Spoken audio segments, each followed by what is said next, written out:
Okay, we're ready to go. I'd like to call to order the public hearings. We have two public hearings this evening. These public hearings are being held pursuant to sections 465 of the Local Government Act. All members of the public will be given a reasonable time to be heard or to present written submissions respecting matters contained in the bylaws that are the subject of these hearings. All information, correspondence, petitions, or reports that have been received by noon today concerning the subject bylaws have been circulated to council and are available to the public as part of the meeting package. For each hearing, staff will provide their report, followed by an opportunity for the applicant to speak. Members of the public who have pre-registered to speak have been added to a speakers list in the order that requests were received. Those pre-registered will be provided the opportunity for public comment according to the order of the speakers list, followed by comment from those who have not pre-registered. Anyone who has not pre-registered can still attend council chambers and wait to speak following those on the speakers list, or alternatively can electronically participate by calling the conference line during the live hearing at 778-907-2071 and entering meeting ID 506-489-9374 and passcode 485186. Speakers will be asked to state their name and civic address. Please note that all representations, whether written, verbal, or electronic, are available to the public for viewing as part of the public record. Remarks will be limited to 5 minutes per speaker and should include all the relevant information in their presentation. Further opportunity will be afforded to all members of the public to speak a second or third time with new information only, once all persons have had an opportunity to speak. Council may ask questions of staff, the applicant, and the public, but once the public hearings are over, no new information can be received. Council debate on the bylaws will take place during the regular council meeting following the conclusion of these public hearings. At that time, any questions of staff will be for clarification purposes only. The corporate officer will now provide information on the notice of these public hearings. Thanks, Mayor Holmes. So notice of the public hearings was given by posting on the notice board at Municipal Hall and on the website and in the Summerland review issues of March 23rd and 30th. In addition, for public hearing number 1, 10 notices were mailed to owners and occupiers on March 16th, 2023. And for public hearing number 2, 9 notices were mailed to owners and occupiers on March 16th, 2023. Okay, thank you very much. And now I'll turn this over to Mr. Dolovitt, Director of Development Services, to introduce the first of the two, I guess. Thank you, Worship. Let's wait for the slides to come on the screen.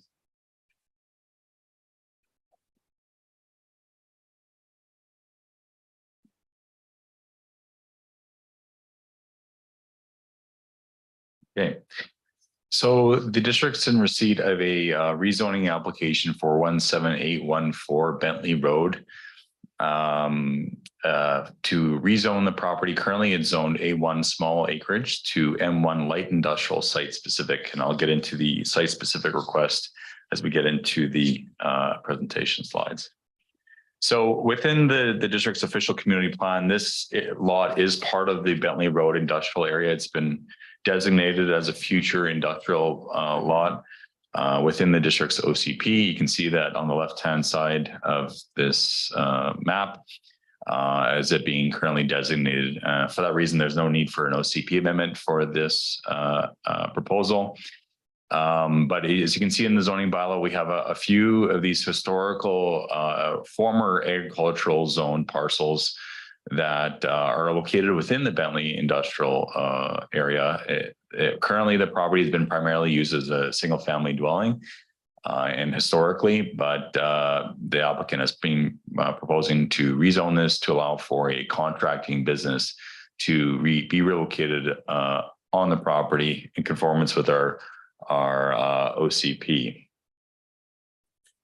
So specifically, the bylaw request that's being brought forward, as I mentioned, is a rezoning from agricultural small acreage A1 to light industrial M1, with the site-specific inclusion of contractor general services use being added to the zoning for this property. The intent for that contractor general services use is to allow for exterior vehicle storage, which was needed for the contracting business that's proposed to be located at the subject property. And currently within our M1 zoning, it does not permit exterior vehicle storage. So that's the reason why we are recommending that it be included as part of a site-specific inclusion. As mentioned, this area is in our Bentley Road industrial area, and just some history here for council's benefit and for the public. This parcel was part of a larger ALR exclusion in 2011. There was a 7.36 hectares of land that was excluded from the ALR to allow for the growth and expansion of the district's industrial area. This area was identified as an area of industrial infill to serve the district's future light industrial growth needs. It was recognized at that time as we were going through the ALC approval process that there was going to be a need for a transition of agriculture to industrial land uses, with buffering perhaps to reduce any potential conflicts between land uses, and specifically by buffering mean landscaping and those other types of buffering to prevent issues between uses. So for that reason, the ROCP does have some policies in there to require screening and buffering to enhance the appearance of industrial areas, as well as to encourage the infilling and efficient use of existing industrial lands prior to entertaining new requests for industrial zone property. Kind of related to this theme of trying to enhance the area of the Bentley Road area, we also established a Bentley Industrial Development Permit area. And so this property, before we can allow the use to occur, they will be required to have a development permit put in place for the form and character of the proposed business being relocated in here. Landscaping is to be evaluated, as well as the building design, massing, and siting of any new buildings. Drainage, access, parking, and loading are all elements to be included as part of the review of this Bentley Industrial Development Permit area. So specifically, this proposal proposes to use the existing single-family dwelling on site for a office space for the contracting business. You can see that there's some parking stalls out front there for their staff. And then there's three equipment storage areas. There's two in the front on either side of the driveway that will be used for equipment storage. And then there's also another storage area located at the rear of the property that's being proposed. In terms of a discussion from staff's perspective, although we note that this proposal was not an ideal fit for the clean industrial growth that was identified in the OCP. Originally, the OCP was trying to encourage more new buildings being constructed that would accommodate, like, for example, bay industrial buildings within the Bentley industrial area. Staff do note that there's a lack of suitable industrial land within the district of Summerland.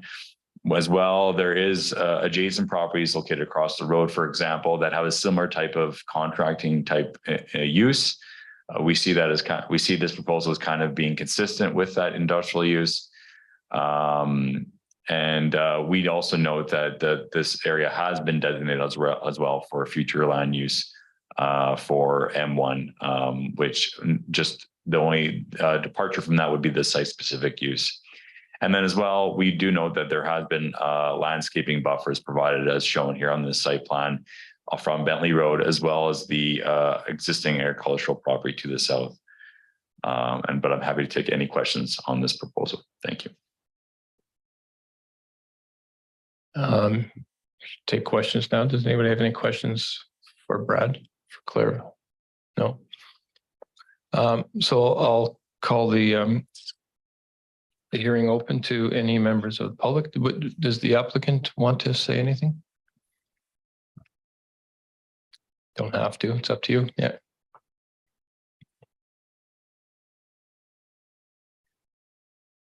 Just state your name and civic address. Yeah. Thanks. Hi, my name is Mike Neal, Mr. Mayor and council members. We are the agents for the applicant, Jason Geddick. And as Brad clearly stated, it's, he did a pretty good job of outlining exactly what I would have said anyways. It's, ideal for that area. There's not a lot of industrial areas. And it's already, OCP is zoned for going for that M1. So I think it's well suited for that area and it's going to be a good fit for that area. And the only site specific amendment is just to have that allowance for vehicle storage. Thank you. Corporate officer, do we have anybody registered to speak? No, nobody registered. Anybody in the public gallery would like to speak to this public hearing? Don't see any. There's nobody online. No. I'll call a second time if anybody would like to speak. Third time. So I'll call it a public hearing number 1 closed. Public hearing number 2, Mr. Dolovit. Great, thanks, Your Worship. This application is very similar to the one we just presented on here. It's just a couple parcels down the street on Bentley Road. It's located at 17618 Bentley Road.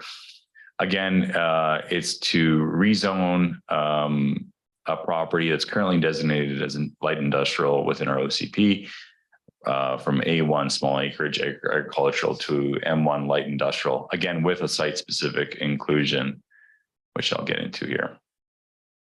So as I mentioned, OCP, it's currently designated industrial.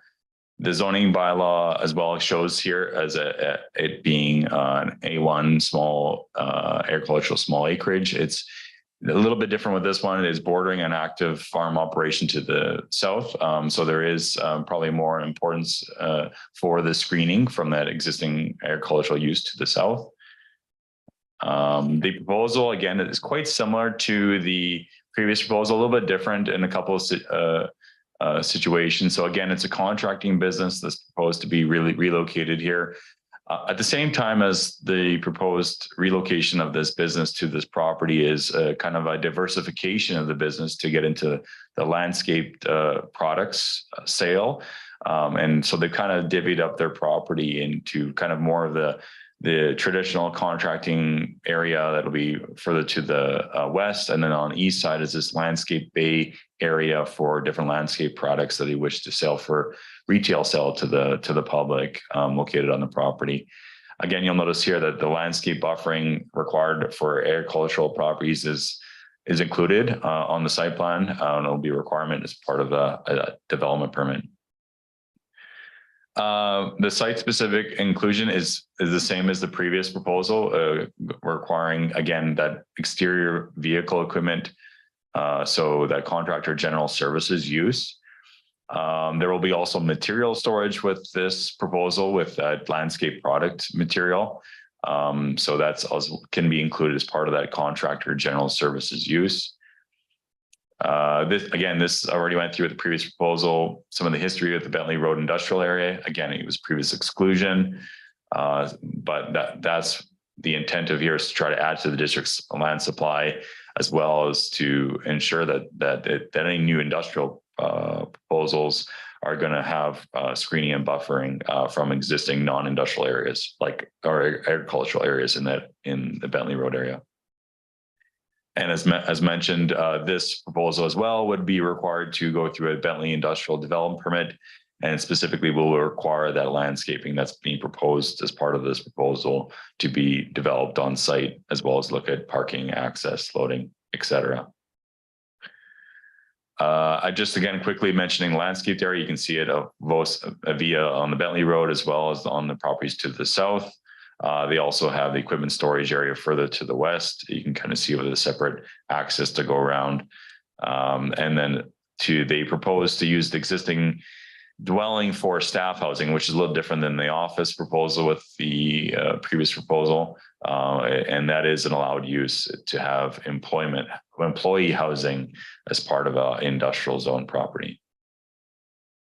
A bit of a departure for this proposal, though, is how it relates to the property to the south.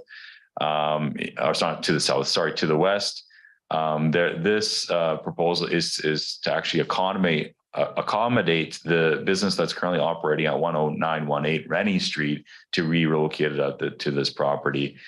And the intent here is to actually allow the business owner to diversify their business operation from what currently is existing on at 10918, which is an active enforcement file that the district has open right now. We have noted to the applicant that the use of the lands currently is not conforming with our zoning bylaw, and therefore they needed a plan to transition their business. And so this application coming forward is a result of our efforts to try to find a path forward for this business owner to relocate their business to a more suitable location. As well, this large piece of property at 10918 is targeted for future development. I think we ultimately at the staff level, we would like to have seen more of that light industrial development that was envisioned in the OCP, with the Bay industrial buildings be developed in this area with that larger parcel in particular. But so in that light as well, we are recommending that council move forward with this zoning bylaw request. Happy to take any questions. Thank you. Council, any questions? Don't see any. Again, would the applicant like to say anything?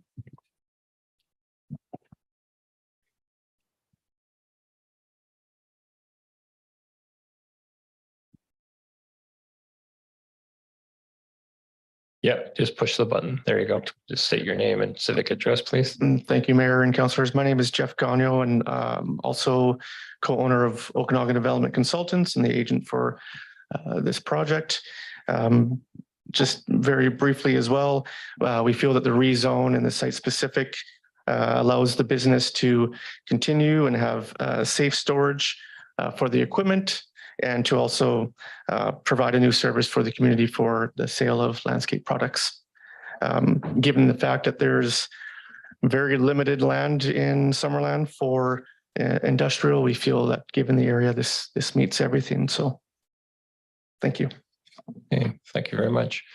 Corporate officer, do we have anybody registered to speak? No. Would anybody in the gallery like to speak? I'll call a second time. Anybody just step to the podium.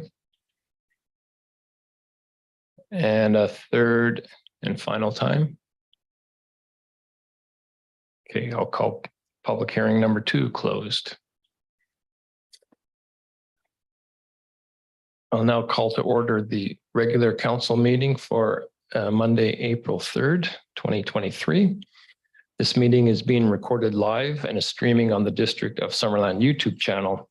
All representations to council, written or verbal, will be part of the public record and be available to the public for viewing electronically or as a written record. Corporate officer, any late items? No late items. If I get an approval of the agenda, please. Councillor Van Elfen, Councillor Betts, all in favor? That carries. Consent agenda. Would anybody like to pull anything from the consent agenda? I believe it's just a couple minutes. No. So if I can get approval of the consent agenda, Councillor Trainer, Councillor Patton, all in favor? That carries. And now the bylaws from the public hearings that we just heard. And that's back to Director of Development Services. Yeah. So I don't have for any further presentations on both reports, Okay. but I do want to mention that both of these do require MODI approval. So we're just looking for a third reading for tonight's meeting. Okay, thank you. So council, if somebody would like to bring a motion forward, Councillor Van Elfen. Thank you, Mr. Mayor. The zoning bylaw amendment 17814 Bentley Road bylaw number 2023-007 be read a third time. Okay, and a seconder for that, Councillor Trainer. Any discussion? No discussion. I'll call the question. All in favor? That carries. 5.2, the other one on Bentley Road. Councillor Van Elfen. Thank you, Mr. Mayor. The zoning bylaw amendment 17618 Bentley Road bylaw number 2023-008 be read a third time. Okay, thank you. Seconder. Councillor Patton, any discussion? Councillor Van Elfen.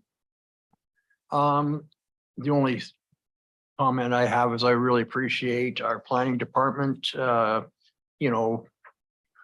looking at this type of use. I mean, we are in super short supply of industrial land in Summerland. I understand the original concept for the Bentley Road, but I think I appreciate the leniency and to accommodate a business that's going to serve our community with other needs. But thank you to the planning department. Thanks. Okay, thank you very much. Anyone else? I'll call a question. All in favor? That carries. On item 6, my report. First of all, thank you to the Deputy Mayor Trainer for aptly filling in for me while I was away last month and for chairing our last council meeting. Upon my return on March 22nd, I participated as a panelist on Earth Day Canada's Mobilizing Municipalities Conference. This was a virtual event that was recorded and it can be viewed on the Earth Day Canada YouTube channel. As Summerland is this year's spokesperson to mobilize Canadian municipalities to take part in Earth Day, I spoke about the impact climate change is having on small rural communities like Summerland. I also outlined some of the actions we've been taking to deal with it. Thomas Mulcair, the chair of the Earth Day Canada board, was also on the panel, and he said there were 2 reasons why Summerland was selected as this year's Earth Day spokesperson. First was the excellent job we have been doing to address climate change, not only with our Earth Day and Earth Week events, but our work year-round. The second reason, he said, was because of Summerland's natural beauty.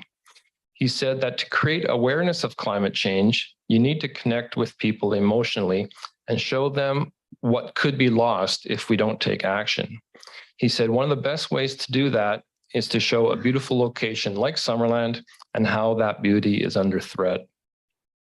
Earth Week, by the way, is coming up in a few weeks, and I believe CEO Stat will be speaking in his report about some of the scheduled events locally. Earth Week is a sure sign that spring is around the corner, but we can't put winter to bed until we recognize our snow angels. This year, we had 67 people nominated for using their snow shovels to perform good deeds and help out their neighbors. Each nominee received a certificate of appreciation, which I believe Deputy Mayor Trainer gave out while I was away. And Henry Manning was this year's gift certificate prize winner, and I had the pleasure of presenting that to him last week. On Saturday evening at Center Stage Theatre, along with councillors Trainer, Betts, and Van Elfen, I attended the Business and Community Excellence Awards hosted by the Chamber of Commerce. On behalf of council, I would like to extend a congratulations to all the nominees and thank you to the sponsors and to the Chamber for organizing a successful event. This was the first award ceremony in 2 years due to the pandemic, so it wasn't surprising to see it so well attended. With the large turnout and quality of nominees, the event was a showcase for what makes Summerland such a special place. For those who weren't able to attend, the winners of the business categories were Zia's Stonehouse Restaurant for Business of the Year, Million Rose Cider for New Business of the Year, Timber Mart for Retailer of the Year, Local Motive Organic Delivery for Agricultural and Agribusiness Excellence, Maple Rock Pure Canadian Maple Syrup for Equality, Diversity, and Inclusion, OK Tire for Customer Service, Hunters Hill Holdings for Environmental and Sustainability, Dirty Laundry Vineyard for Hospitality and Tourism, and Yvonne Whiting Notary Public for Excellence in Accredited professional services. South Okanagan Immigrant and Community Services received the Nonprofit Organization of the Year Award. And for the individual awards, Colin Powell from IGA was named Business Person of the Year. Jonah Cadu Johnson from Detonate Brewery is the Young Entrepreneur of the Year. Scarlett Bloom received the Youth Leadership Award. Petra Holler received the Arts and Cultural Award. And last but certainly not least, Linda Van Elfen was named Citizen of the Year. The Summerland Auxiliary Firefighters were my choice for the Mayor's Award of Excellence. The award is given out by the Mayor of the day to recognize a local group's outstanding contribution to the community. Currently, we have 29 on-call auxiliary firefighters, all of who have regular jobs in the community, like tradespersons, orchardists, school teachers, and municipal employees. 5 of the auxiliaries were present at the awards ceremony, and I was pleased they were all able to take the stage and to accept the award. Auxiliary firefighters can be called out to an emergency at any time, day or night, and their work is strenuous and often performed in hazardous conditions. They're a special group of people who provide an invaluable service to this community, and they are most deserving recipients of this year's Mayor's Award of Excellence. Thank you very much. CAO. Thank you, Mayor Holmes. I'm proud to report our finance team has received an award through the Canadian Award for Financial Reporting Program in the production of our annual financial report. The program was established to encourage municipal governments throughout Canada to publish high-quality financial reports and to provide peer recognition and technical guidance for officials preparing these reports. The annual financial report was judged by a group of impartial Canadian Review Committee members to meet the high standards of the program, including the ability of the report to clearly communicate the municipality's financial story and to motivate potential users and user groups to read the report. I am proud of our financial team, and this award demonstrates excellence in the performance of their duties. And on the theme of awards, I'd like to acknowledge some big awards to members of our own fire department. First, I am very proud to have our auxiliary firefighters selected as this year's Mayor Award recipients. As you note, they are true professionals and they demonstrate the highest level of public service each day in their work, often putting themselves at risk to help other community members. Second, I would like to congratulate our own Fire Chief, Rob Robinson, on Team BC winning the gold medal at the Canadian Firefighters Curling Association Championships in PEI this year. Known as Robbie Robinson by his teammates, pictures of Robbie and his team basking in the glory of their win can be viewed at the association's website at https://cffca.ca. Congrats to our fire department on these awards. Residents are encouraged to mark their calendars for Earth Week, which will take place this month from the 17th to the 23rd. Our theme focuses on the impacts of climate change on our food systems with local events, including Earth Day Fair on Saturday, April 22nd, and a planting event on Sunday, April 23rd at the Peach Orchard Park, the boat launch. If you take part in the planting this year, please bring a shovel and reusable water bottle. Oasis will be providing gardening gloves as well. In collaboration with First Things First Okanagan, a deep dive panel discussion on food security and resilience will be happening virtually over Zoom, or the film screening of First We Eat at the Center Stage Theater. Student-made bookmarks will be given out for free, designed around the Earth Week theme. Students from the Summerland Middle School will be touring the landfill and organics facility, and a display of specially selected books on the theme of food security will be at the Summerland Branch Library. It's free fun for the whole family, so please check out our Earth Week celebrations and visit the Earth Week webpage for event details. Well, there's no better sign of spring than seeing the street sweepers out on our local roads. We have begun our sweeping program, which will continue through the month, followed by a line and crosswalk painting. And of course, the eagerly anticipated filling of potholes by our crews. We have quite a bit of road maintenance planned for this year, plus some major projects like the paving of Giants Head Road. In fact, we're currently targeting to have the first stretch of the road paved next week from Harris to Gartrell, starting right after the long weekend on the 11th and finishing up by the end of the week. The next stretch from Gartrell to Hillborn will be paved once we finish up the remaining subsurface infrastructure there. We're also starting a new program this year for crack filling and patching for the whole community. What this means is more time on our roads for our crews. So I would like to thank residents for their caution driving where our staff are working on the roadway. With that, I conclude my report. Yeah, thank you very much. Any questions, council, for any of us, either of us? No? Good, thanks. Moving on, public comment opportunity.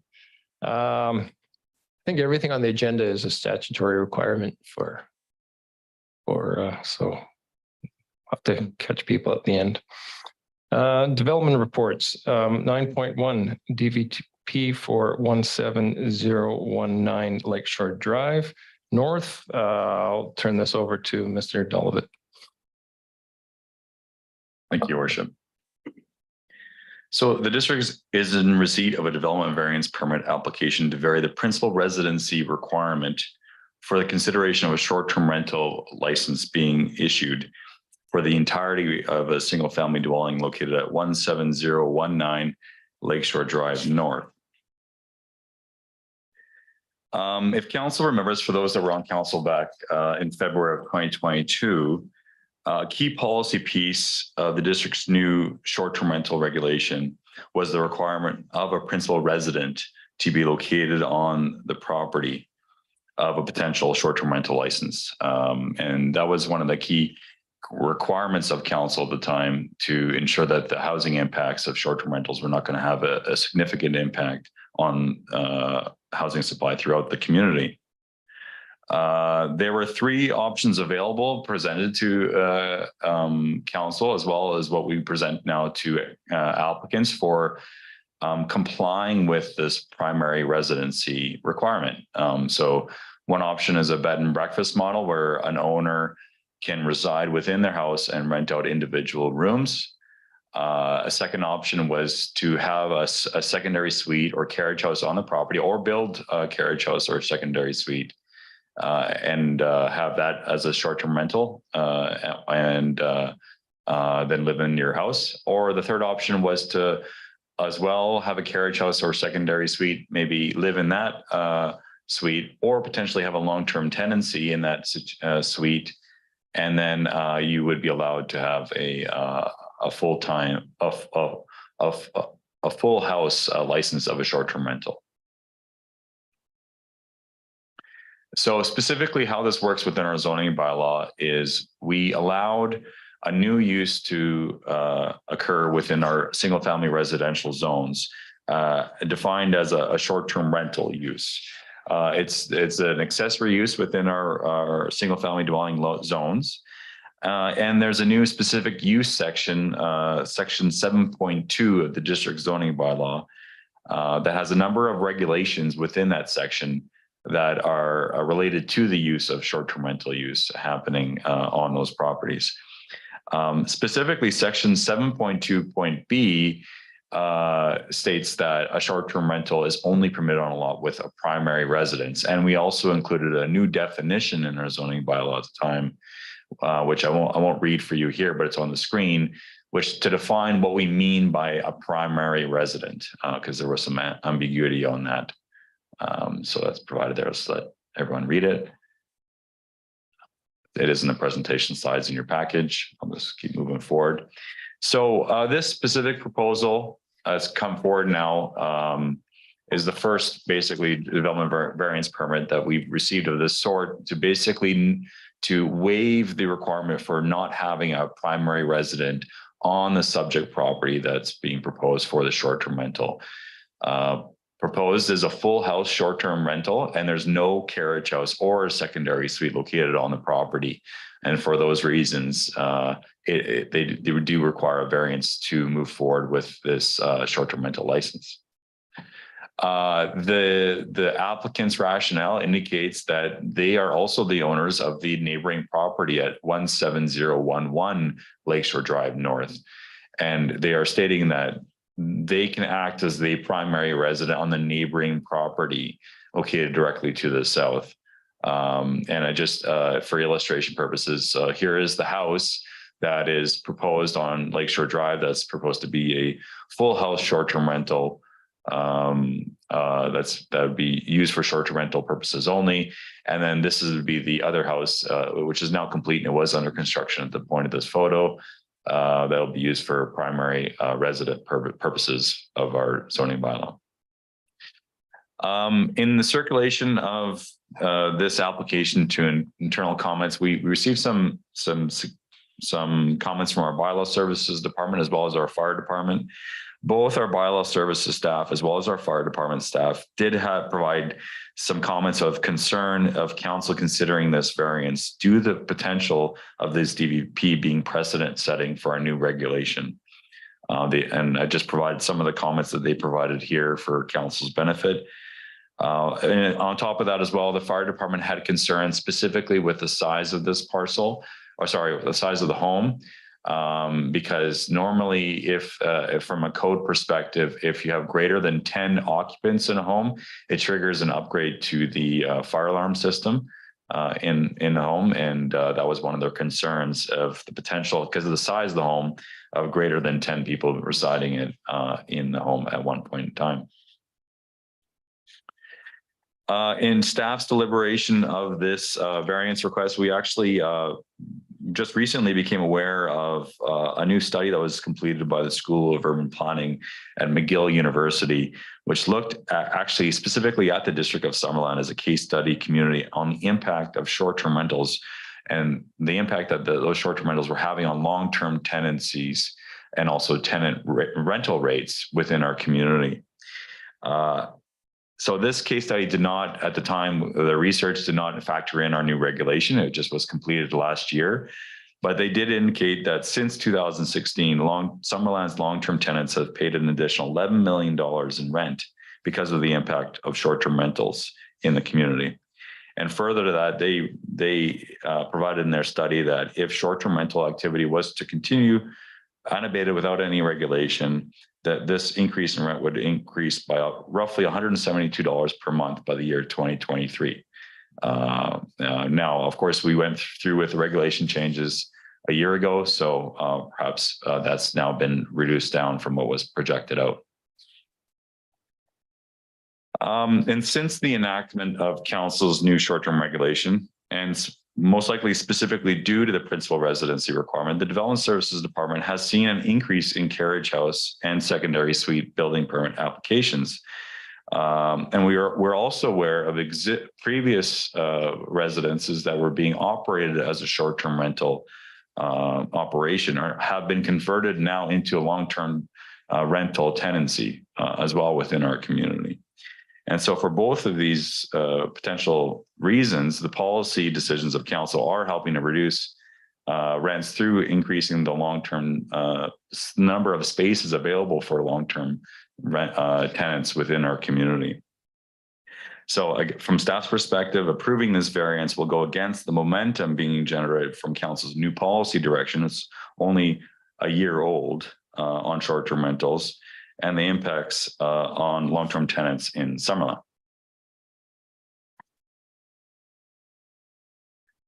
Just as well to summarize further staff's perspective on this, we do want to remind council that the previous policy goal of the regulations was to prioritize Summerland housing for Summerland residents, not short-term rental tenants. As well, in conversation with our bylaw enforcement staff, they had concerns specifically because we're only about halfway through our enforcement process right now. We have only 30% of our existing operators licensed up within our community. We're still working on that. We're sending out warning letters and trying to get people into our offices to apply for licenses. So we feel like this effort, like this variance might go against that ongoing enforcement effort. We also feel this could be precedent setting, and we could have many more of these type of DVP applications come forward if council was to consider this variance. As well, for that reason, staff will recommend if council was to move forward with this, that we maybe consider a zoning bylaw amendment to remove the principal residency requirement from our zoning bylaw if this is approved. And finally, just one last point here. We are planning to report back to council on our new regulations. We were planning in the fall of 2023 to allow for that full year operational period of a tourism season in Summerland, operating with active enforcement of short-term rentals happening within our community. That hasn't occurred yet. We're still trying to obviously get as many people licensed up within the community, but we think it'd be better if the council was to consider any policy changes or even considering about any variances to this regulation.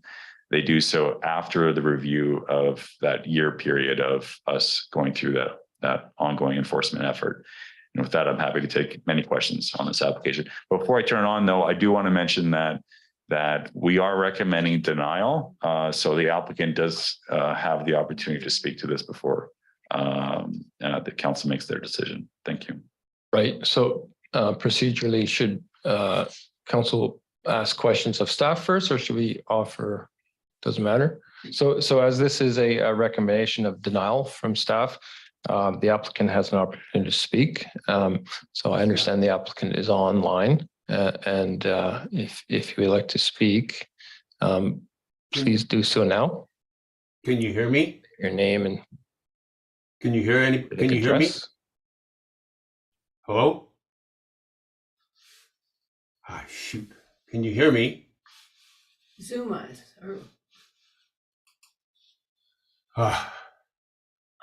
Microphone. Can you hear me? Hello? Can't hear you. Hello? Oh, here we go. Okay. Now can you hear me? Oh, there we go. Let's turn this. Seems to be a technical glitch here. Is it at our end or is his end? Okay, sir, we can't hear you, so you're muted.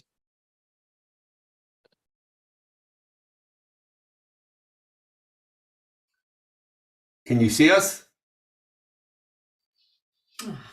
Hello? Can you see us? Obviously not. See if he can. Can you turn your mic up? Where? No, we still can't hear you. Right there. Where? Right here. Here? What are you looking at? Well, a sign just said, can you turn your mic up? Where do you turn your mic up? Here. Volume?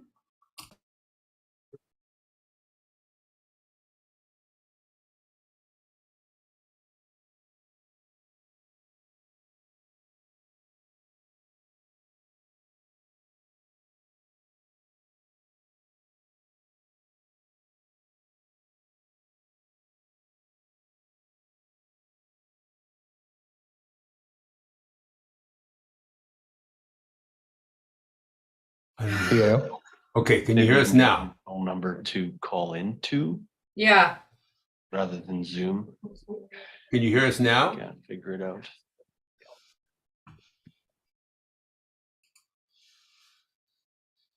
Okay, Mr. Friesen, can you hear me? Yes. Yes, I Yeah, can hear so you. I'll Yes. I'll give you a telephone number if you can call in. Would that work? Yes. Okay. Okay, so it is 778 Yeah. 907 Yeah. 2071. Okay. We call right now?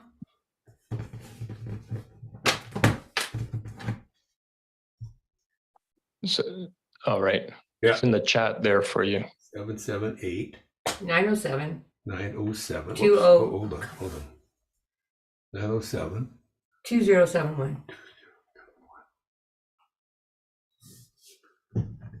Okay.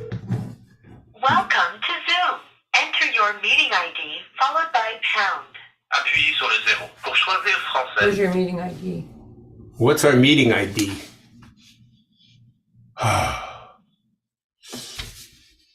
You have not entered any numbers. Please re-enter your meeting ID followed by pound. Where's the original letter? Jesus. Here, right here. I don't know. You have not entered any numbers. Please re-enter your meeting ID followed by pound.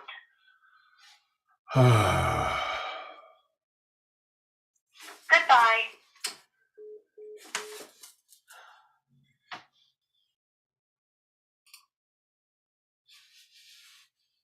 Is this our number? DVP?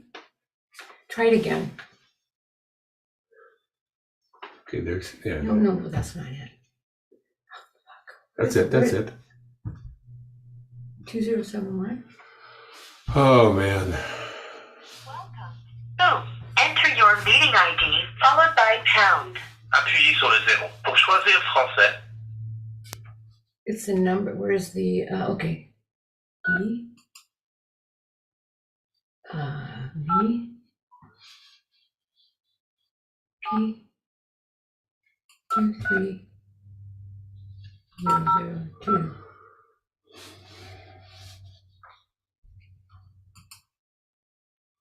You entered 38723002. Maybe if This somebody has meeting questions ID for does Brad. not exist. Please re-enter your meeting ID. Anybody have questions? Well, there's not much we can do here. One thing I was wondering, and a couple of us were wondering, is how is this a bylaw that can be varied?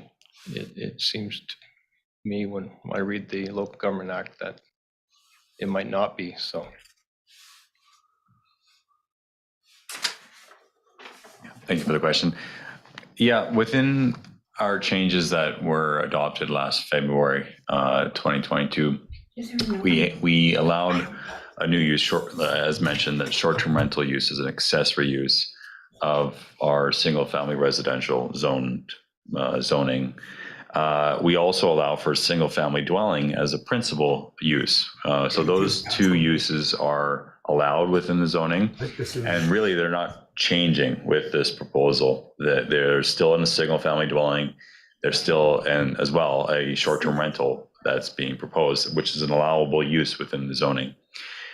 With this requirement for a principal resident is not in the uses listed within our zoning bylaw. It is a requirement of the specific use regulation so a section that can be varied through variance versus a rezoning within our zoning bylaw. So we're stating that in order to have this use, these are one of the requirements you need. You can vary those requirements. So and that's what this applicant is proposing. The use itself, though, isn't changing. Short-term rental use, as defined within our zoning bylaw, as well as the single-family dwelling use, isn't changing as defined in our zoning bylaw. So, for that reason, it can be varied through a variance. Okay. Councillor Patton? Thank you, Worship. Brad, you were talking about 10 persons within this house and a fire alarm system required. I'm only counting this at BC Building Code 2 per bedroom. This is only 8. So why did you bring up the 10? Yeah. Again, I'm just bringing up the comments from our fire department. Often with short-term rental operations, sometimes there is occupancies greater than 2 per bedroom that occur. I think definitely when, as a father with kids, it does happen, especially for temporary accommodation purposes. So I think the risk to the fire department was if there was an incident where there was greater than 10 and there wasn't a fire alarm in place in that situation. So could this be viewed as a site-specific variance without changing as you were saying, taking the single-family dwelling out of the bylaw? Could we not view this as a single, and could we not also have like a section 57 attached to this property, that if this dwelling was sold, that the short-term rental component of it would fall off. It would not be allowed if this property was to be sold. Are these a couple things that we could also view in this regard? Through your worship to Councillor Patton, for sure. I think council has the discretion to impose a section 57 or a covenant on title to restrict it for the current use for the current landowner. I think staff's position as part of our recommendation for denial is that the signal this creates to all of the other short-term rental operations happening within our community is that the principal residency requirement is not a hard and fast rule. And so that creates challenges for us on the enforcement level. It will perhaps create additional challenges with additional DVP requests coming forward to council for consideration for their situation. And every short-term rental operator will tell you their situation is unique. So that's why our concern at the staff level is the precedent-setting aspects of considering this variance, although it would be a site-specific case, just to clarify that. Okay, thank you. Any luck with the? Or you tell them, emailed them. Okay. Okay, Mr. Friesen, if you could check your email, you've been emailed a code. You're on now? Oh, there you go.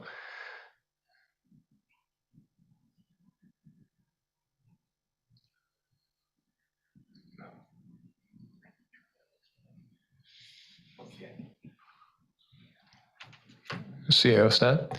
Okay, so I recommend we go from the Jetsons to the Flintstones on this. And if Mr. Friesen just calls my cell phone, we could provide the number. I'll hold it up to the microphone and we can hear Mr. Friesen. Is that okay? Yeah. Mr. Friesen, if I give you a number, okay? 250-486-6011.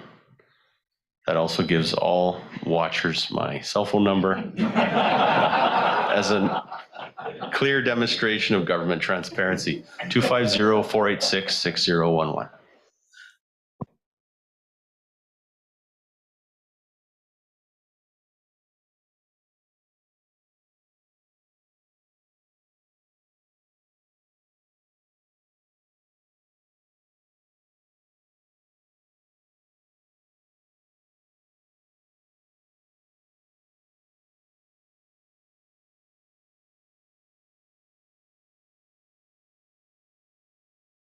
Okay. Try that. Oh, no, that works really good. Okay, we can hear you. Go ahead, Mr. Friesen. Yeah, we're sorry, but there was so many numbers here trying to connect. But anyway, to start off with, let me just address the fire problem or the fire department's problem. When we had gone booth down there, and she said we had to put in 4 extra fire alarms. So now we have 1 in each room, plus 1 in each of the halls. So there is now 6 fire alarms. We have 7 exits from that house. As anybody who's been by there knows that there are lots of sliding doors. We have 2, I think they're 10 or 15-pound fire extinguishers. We have within 200 feet of the house a fire hydrant. And on the front of the house, of course, we have a lake, which is full of water. And the house is 1 level, and it's perfectly flat. So, and we've never had 10 people. yeah. We cap at 8, and that usually includes 2 kids. We never have 10 people. I monitor who we rent to, and I'm very concerned because I live right next door, and I want everybody to be safe. That house is a simple layout. We lived within it with our family for 15 years. I don't understand the thing about the fire department at all. house, every house that has occupants, there's a hazard. And then of course it says the next one, that if no one lives there, that's also a hazard. Well, you can say that about every house. So, I mean, really, of all the houses in Summerland, this is probably one of the safest from a fire standpoint. Then to address the carriage house requirement, if you've got two houses that are contiguous with a common boundary and have a facility such as sidewalks and beach all intertwined, other than the absolute legal definition, it is a single property, right? And we owned the house that we're renting now. We lived in that for years and years. And next door was a very small cabin. So we ended up tearing down the cabin and building another home because the small home wasn't big enough for our family. So the way the newer house is built, it just goes one property into the other because it's always been used for our family. yeah. But our kids are, in their early 30s now and starting their own families, and so they're not there as much, but we're trying to hold on to the property so that we can have it back for our family. That's all we're trying to do. And I want to say one other thing is that I know you're concerned about it supposedly taking away from long-term rentals, but nobody's going to rent that place in the winter. Nobody could probably, it's just not that type of a house. We actually do have a long-term rental in there now, but she's got to move out in the 1st of July because of our rentals. But it's not like It's not a, got people coming and going all year long. We use 8 weeks that we rent that house, and that pays our taxes. And we're retired and older, and I don't know. It's just I don't want to be that person that you're going to make the decision because we've asked for a variance that we're going to be the blanket. We're not going to do it because we're the ones that asked. We don't want to start to open this can of worms for other people that have variances. I think we have a really legitimate variance, and it's not like we couldn't build a carriage house on those properties if we wanted to because they're too narrow. so, Anything else we can say? You can say anything you like. If Well, is there any questions? What are we're trying to defend ourselves because we just getting a letter saying that we're likely to get denied, and we have no idea, why us? And there's a ton of rentals around Summerland. I just don't get it. and Yes, we're asking for a variance, but that's supposed to be one of the things you can do lawfully. And you know what? We were the first ones down there last fall to pay for our inspection, not to pay for our permit, which we did. Plus, we had Dawn came over and did an inspection. We did all the upgrades that we were asked. And so it's weird that we're getting all this denial right now before the rental season, when we applied, and I'm sure it was in September or October.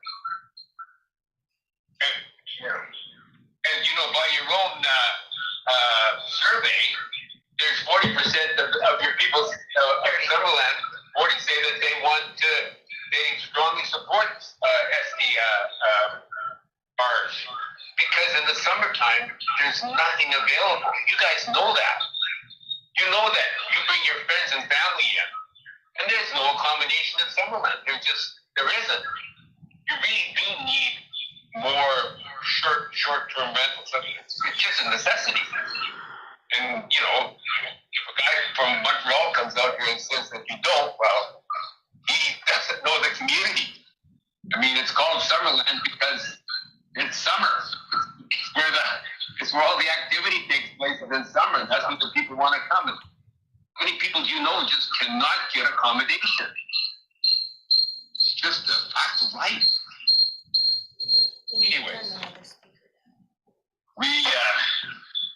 and the other thing is, if your staff said that you would have to, have a bylaw, a bylaw variance, right? Well, maybe that's what you have to do. Maybe you have to properties that are contiguous with each other. Yeah. Side by side. The whole process being new and everything, I think it's just an important point that there should maybe be a few ways that people are allowed to do this rather than putting everybody in the same bucket, you know? I know it's more work, but I mean, you guys make bylaws and you amend bylaws. Well, just amend the bylaw because you've made the bylaw and there's certain things that don't work very well in the bylaw. It's pretty simple for you guys to amend it and say, yeah, well, if you're contiguous and you've got, interlocking properties basically. and you know what, we're really responsible and we do a good job, I think, with our rental. And I don't know, it'd be a shame, I think, if you just said we couldn't do it. I don't understand that.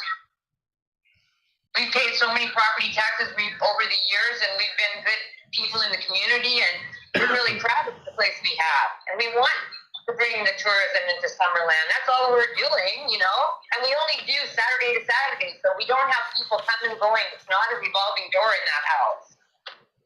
It's a lot of work. Okay, thank you. Is there any other point you want to make? Is there any further point you'd like to make? I think we have. No, you've got the presentation and our written part of the presentation with the pictures on it, right? Correct. Yeah, well, that's the long and the short of it. Okay. Yeah, we just appreciate having a voice and being able to say our piece. Okay, thank you very much. Okay, thank you. Okay, so I'll turn it back to council for further questions. Councillor Betts. Thank you. And I'd like to thank the Friesens for coming online and speaking with us. I know this is a really challenging issue. And of course, as council, here we are arriving at some of these kind of unique situations where people do own multiple homes in our community. The challenge, of course, being that, of course, tourists want to come in the summertime, but the difficulty is that we don't have enough people to work in our businesses because they don't have somewhere to live. So it's this balancing act between trying to create policy that creates homes and jobs in our community, and of course supporting the tourists who want to come and be welcomed here in the summertime. So this is a really complex issue. I think there's other people in Summerland who might live down the street from their short-term rental properties who might be interested in making a similar argument. And I honor that. I think it's just challenging though, because I think the spirit of the bylaw, of the policy, is to try and increase the long-term rental stock housing availability in Summerland and not just short-term. So this is definitely a lot of food for thought for me, and I'm still just putting my brain into it. Thank you. Thank you. Anyone else? Councillor Patton. Thank you, Worship. The uniqueness of our bylaws are the opportunities for our residents to come forward with variances. Not everything is black and white, and not everything is cut the way it should be. And when I take a look at this property, one of the things that was brought forward at the short-term rentals was the neighbor complaints in regards to noise complaints.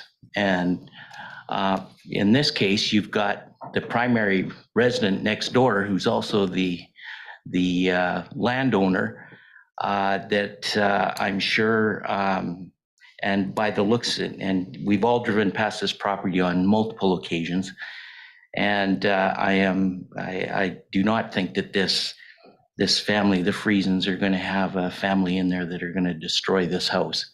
When you talk about rental rates and you talk about people coming into Summerland to work in the service industry, I think that the rental that this house would generate is far above anything that that any service provider could ever pay for this.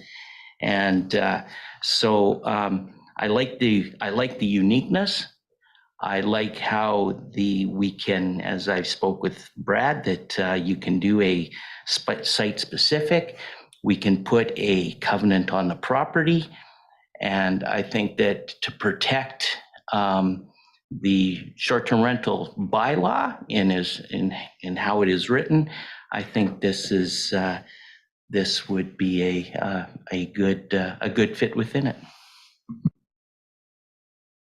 Thank you. Anyone else?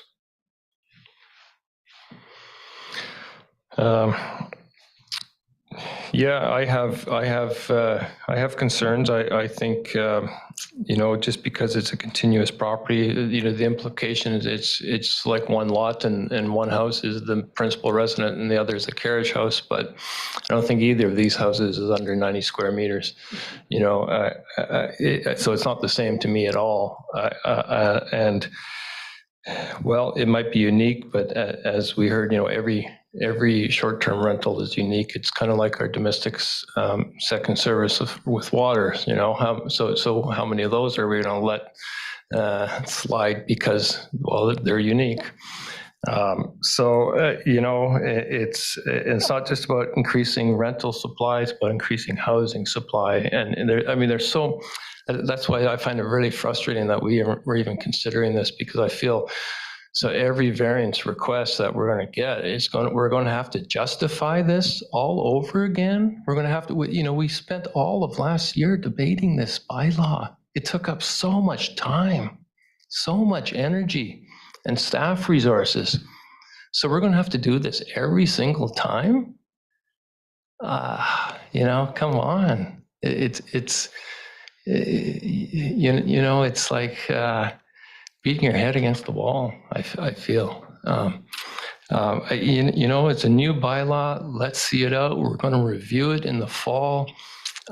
We start making exceptions now, it's just going to unravel. And all this work that we've done last year, it's just going to be for nothing. That's my feeling. Councillor Barkwell. Thank you.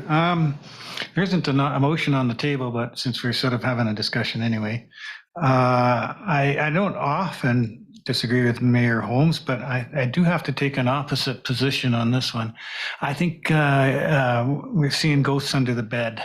This is the time we are going to get some applications, because this is the time we're bringing people into compliance. And this is after this process is done. I wouldn't expect too many.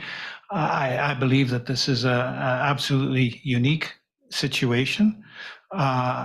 Being a lakeshore home, it's not going to contribute much to the rental market. I mean, anybody who could afford to rent that house could probably afford to buy something, and they just haven't bought anything yet. I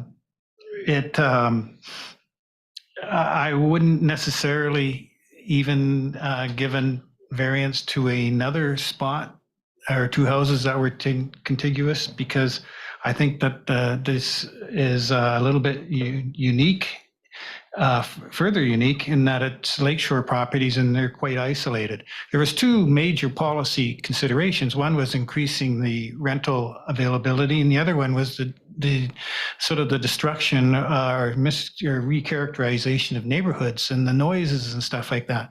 So I think that the housing one, the rental housing accommodation argument is there, but pretty weak for this one. And the noise, which was a really big factor for this short-term rental rules, isn't really a big issue on this one, with the people being right next door. I would agree with Councillor Patton that we absolutely would need to have a covenant on here, so that if it was sold, then it no longer had that use. It would have to be two owners that are contiguous on this lakeshore. And we might get some more variance applications. This is when we will. But we have to look at them when they come and consider the uniqueness of their situation. So I can support the short-term rental in that house.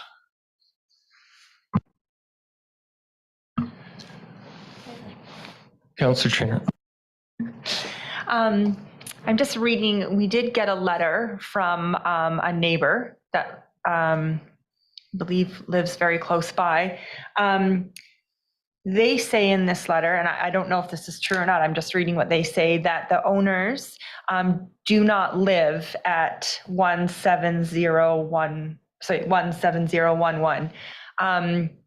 Is that the, how do we know if those, I guess Bill's still on, Bill Friesen? Right, is that, yeah? Oh, did they have to call in again? Okay. Anyway, what I guess my point is that how do we know if that is their primary residence? Do we just take their word for it? Just because this letter from the neighbor says that they don't live there. So that, I mean, to me, the whole cornerstone of our bylaw is that the primary resident has to be there. We did that to protect the integrity of neighborhoods. So I just would like clarity on that, whether they're actually in their residence the whole time. Brett? Yeah, I can maybe start, but if Councillor Betts wants to say something, that's fine. We do have certain requirements to provide proof of residency before we issue a short-term rental license. It could be in the form of a utility bill in your name, it's not that onerous, to be honest. Where obviously they're the owners of this property, they're going to be the ones living there, but we're not going to be actively ensuring that they're there every week on every 52 weeks throughout the year. It would be very difficult for us to enforce that. So some documentation that they are residing in that area or in that dwelling that they're staying as their principal resident is a requirement. That would be something we would probably require if they're claiming that this is their primary resident location. Councillor Betts? Thank you, Mr. Mayor. In their development variance permit to the district, it indicates that they're from Delta, BC. So this is their summer home. So I don't know if we have children or grandchildren in the school system or anything like that. But, just to speak to the short-term rental market or to the long-term housing of individuals, it's not only service individuals that we need to worry about housing coming to town. It's that when people want to come and, for example, the doctor who wanted to come and build a home, who had to live with her sister for multiple years while going through the process of building. It's that there are professionals who might be able to afford such a wonderful home living right on the lakeshore in a long-term rental capacity, which would home residents in our community who are shopping here every week year round. So just to make the point that housing is rental housing is not only for hourly wage earners and minimum wage earners.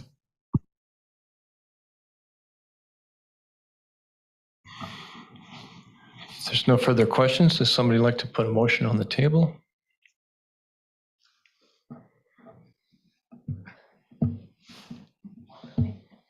Or not?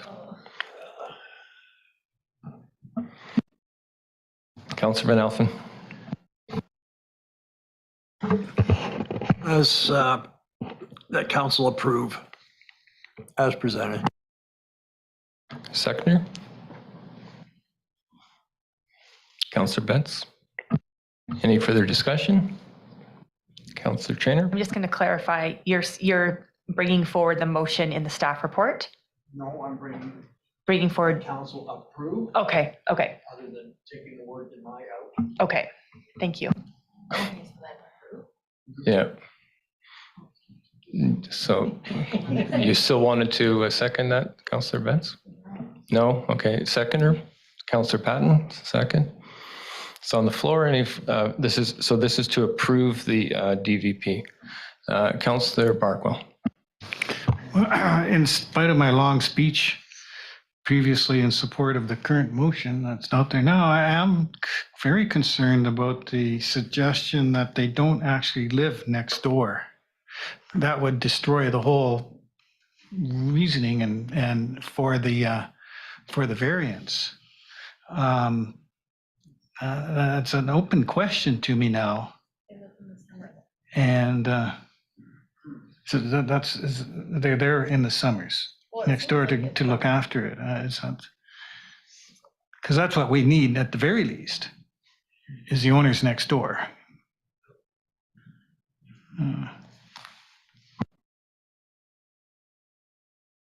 Councillor Betts. I think in the spirit of defending the bylaw that council spent this much time developing, I think that encouraging, if the point of the STR bylaw was to encourage housing in our community, then I am not going to, my vote would not be to approve this variance.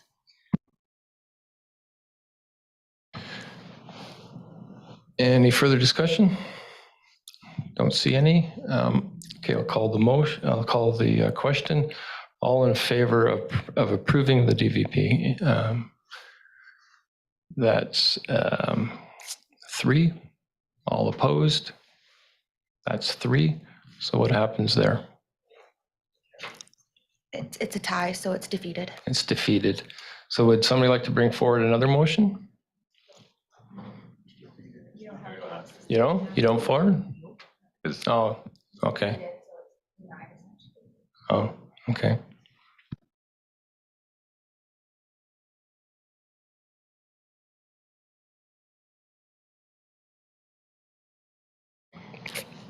So we'll move on to item 9.2, Mr. Donovan.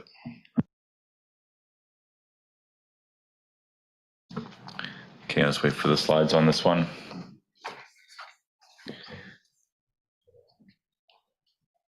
Oh, wait, there's no slides on this one. I apologize. Yeah, this was a previous application brought before council on February 27th, 2023.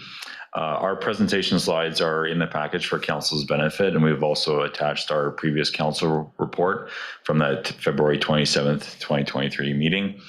The key requirement from council before considering this development variance permit, and was tabled by council at that meeting, was the completion of an agrologist report, which has now been prepared by the applicant and has been submitted to our offices, and it's attached as well for council's benefit on March 3rd, 2023. It's attached there. So now the DVP is back before council for consideration, but I'm happy to take any questions you might have on this proposed development variance permit. Thank you. Okay, thank you. Any questions, council? Councillor Betts. Thank you, Mr. Mayor. Brad, can you enlighten us? Is there any further guidance from like ALC about the further development of housing, like the right to develop additional housing on farmland, on arable land in the ALR? Have fun. Yeah, for some of our incumbent councillors that have been on council for a while are laughing at me on that question, because it's been the reason is the ALC has changed their policy and approach to residential uses on agricultural land for a number of years now, and flip-flopping, to be honest, from staff's perspective on their perspective of residential uses on agricultural land.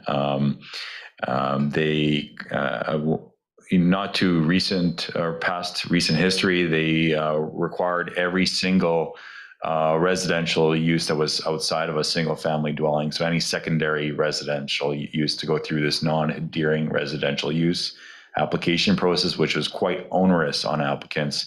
And that occurred for a few years until most recently, in July of 2021, they came forward with an amendment to their regulations to now allow for these carriage homes to be constructed on agricultural land, to be much more permissive than they had been in years previously, with allowing residential uses on agricultural land, which was heavily restricted for a number of years on agricultural land. So that opened up the opportunity for agricultural landowners to have a secondary dwelling.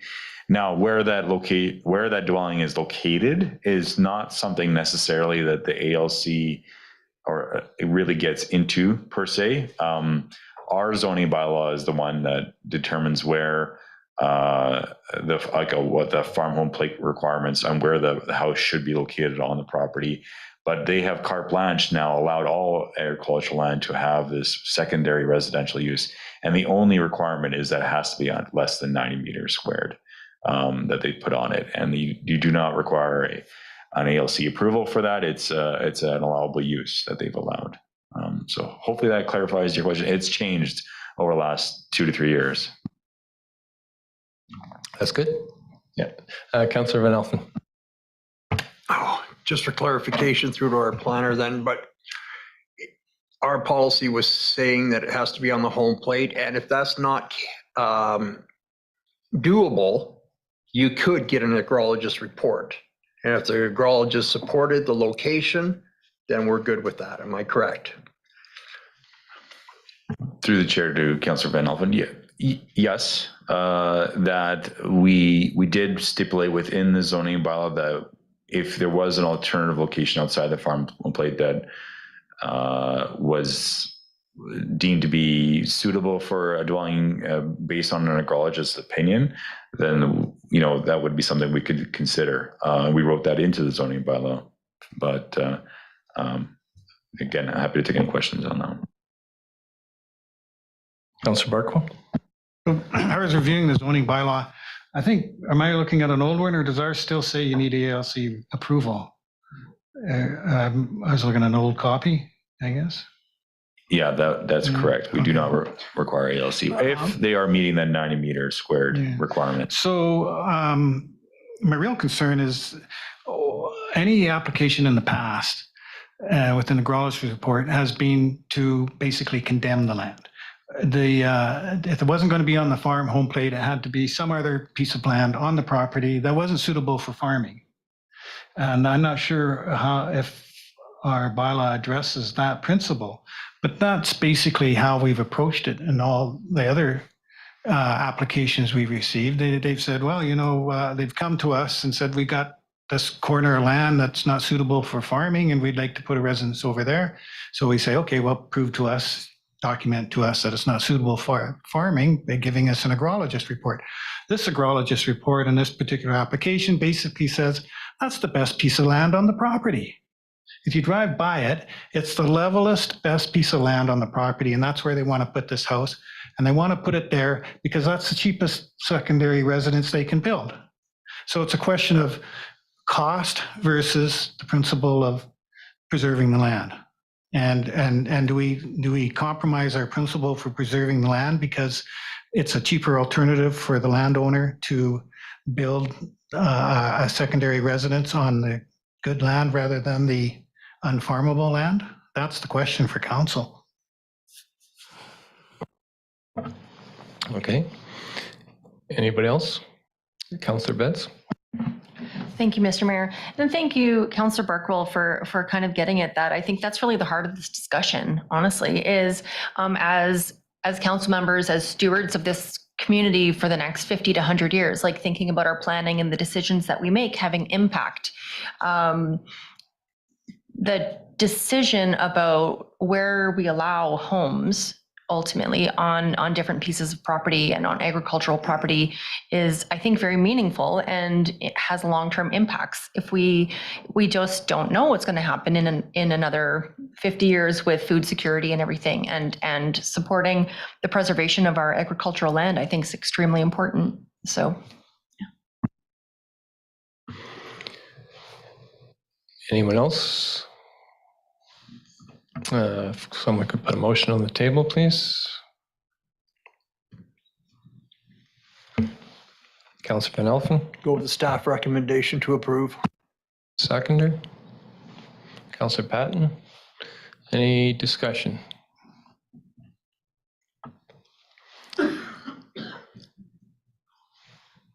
Councillor Patton.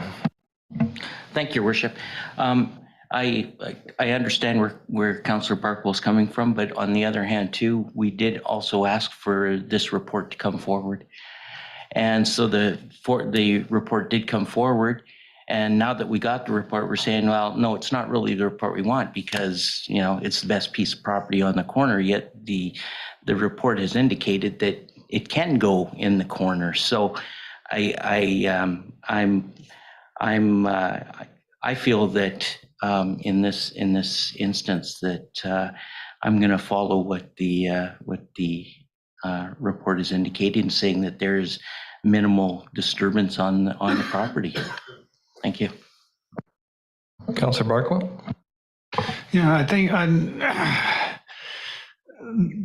the reports, an agrologist report has always been to be able to tell us that, okay, that piece of land is not suitable for farming, and so you should put a residence there. In this case, it's not saying that at all. It's just trying to say, well, we think maybe you would use a little bit less land than if it was up by the house. And you can't see that at all. It's the whole footprint of that house is going to be in that corner of the best part of that property. That report, it's nonsense. I didn't want to use that word, but it says things like, oh, well, you'd have to trench to the house. Well, what farm doesn't have an irrigation trench and they put the dirt back? And it's got reasoning there that just doesn't fit. And so if we have this principle that we're preserving farmland in Summerland, and previous councils have all supported the farm home plate, and previous councils have varied from the farm home plate to put secondary residences on unfarmable land, which is an entirely reasonable thing to do, then there really is no justification for this secondary residence to be on this location. It's just because we've been asked, and anybody could ask now. This precedence is, talk about your precedence for your development variance permit on the second, or the contiguous two lots there. This opens up everything. There's just no reason for the exception.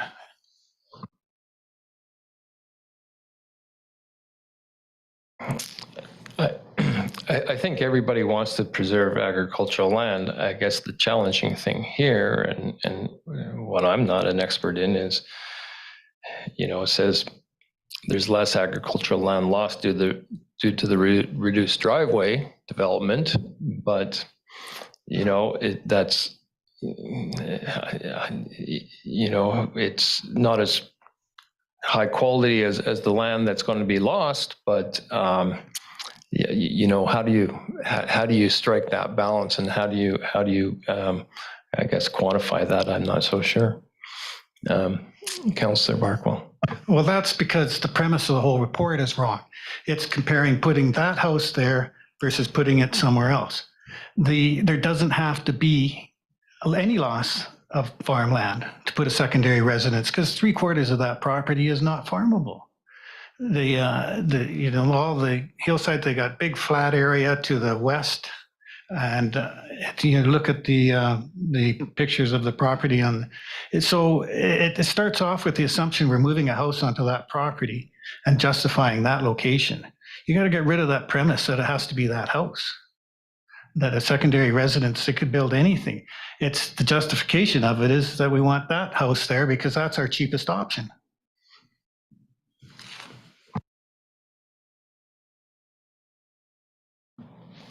Okay, we have a motion on the table. If there's no further discussion, I'll call the question. All those in favor? Yeah. That carries. Oh, opposed? 2 opposed. Carries.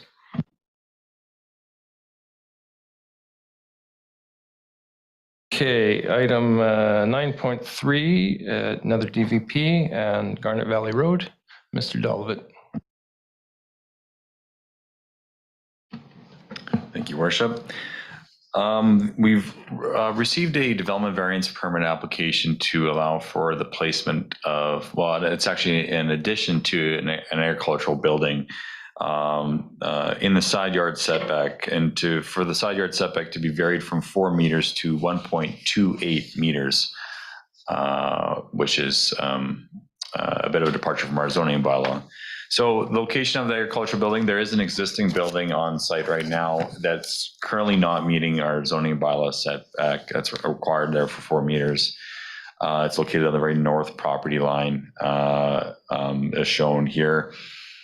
The proposal is basically to expand the existing barn. The barn you can see is further to the east. The addition that's being proposed was a 20 by 20 foot addition to go to the west. Just a continuation of the current line of the existing barn that's already located there. And to be placed at 1.28 meters. In terms of our official community plan, this property is in the ALR, subject to the ALC Act.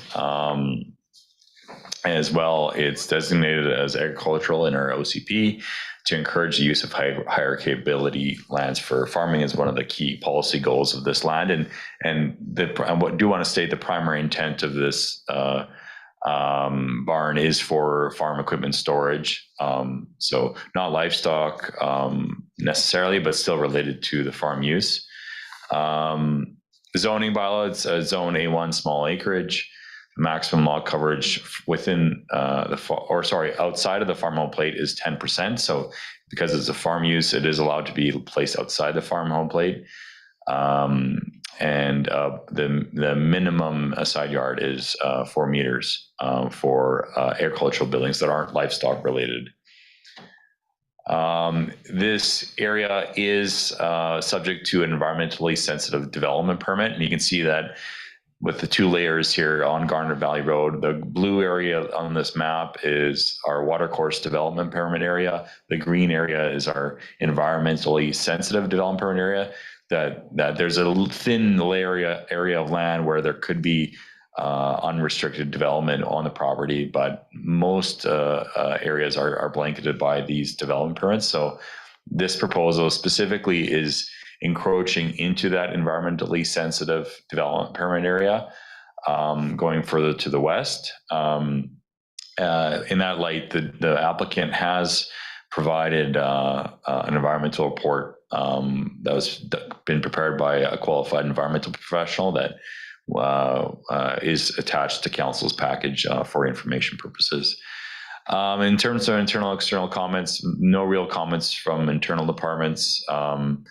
The ministry noticed that with the creek being located on the property, that if there was any works in and around the creek, that there would be a Water Sustainability Act application required.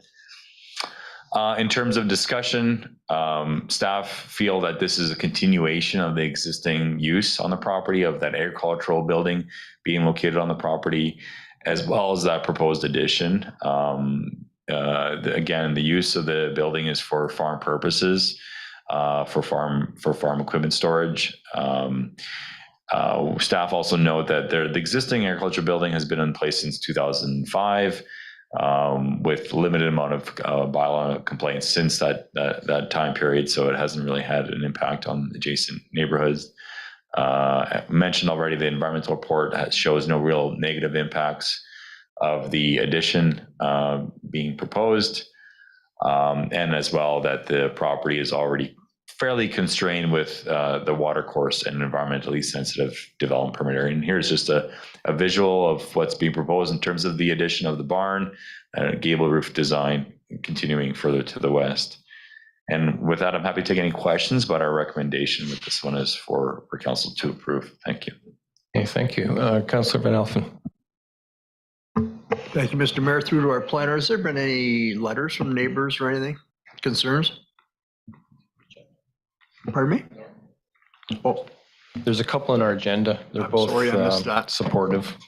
supporting? Yeah. Thank you. And with the watercourse development area and the environmental, does the Farm Act not allow farming activity on that land?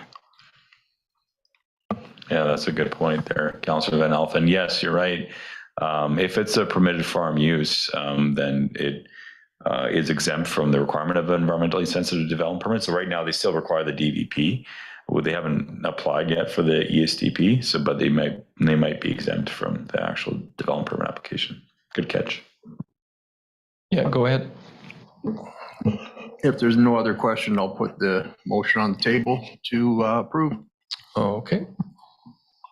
Seconder, Counselor Betts. Any further discussion? I'll call the question. All those in favor? None opposed. First thing we've all agreed on all night. All day, yeah. That carries. Okay, bylaws for adoption, and this is came to us earlier, but at 12210 Lakeshore Drive, to facilitate the construction of a duplex with basement suites. We heard that previously. Anybody like to bring a motion forward? Yeah, for adoption. Councillor Trainer, second Councillor Van Elfen. Presume there's no discussion. Call the question. All in favor? And that carries. Business arising, is there any? There's none, no. Notices of motion, anybody have a notice of motion? Councillor Betts. Thank you, Mr. Mayor.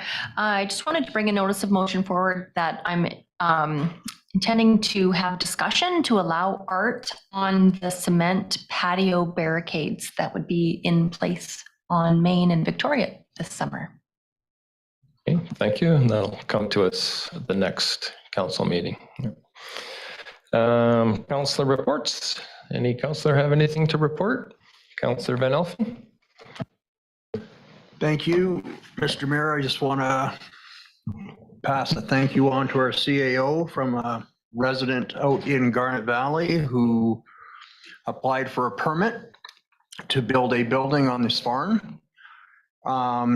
They shared their experience with me. They dealt with Shannon Toohey, and they couldn't believe how well treated they were and all the information that she gave them and all the help. And then they had to draw a plan, and they brought that into the building inspector. And again, their experience was they had no complaints whatsoever. They were just so happy. And I was like, I was waiting, but it's good. It's all great. So anyway, I just wanted to pass that on so you could pass it on to your staff. Thank you. I will. Thank you, Councillor. Thank you. Anyone else? No? Okay, we'll move on to public comment period. 15 minutes in total here, 2 minutes per speaker. Just come up to the podium, sir, and state your name and civic address and push the button there. There you go. Greetings, first time. My name's Trevor Harris, 10918 Blair Street. I couldn't be here for the 1 o'clock, and due to technical glitches, I missed the outcome. This is regarding transit. I'm a bus driver. I've done the Summerland Route 30 for the last couple months. And I'm brand new to the Summerland area, so my suggestion would be to actually increase the bus size. The 7:15 bus, the 3:05 in the afternoon, and the 3:55 from Penticton back are very busy.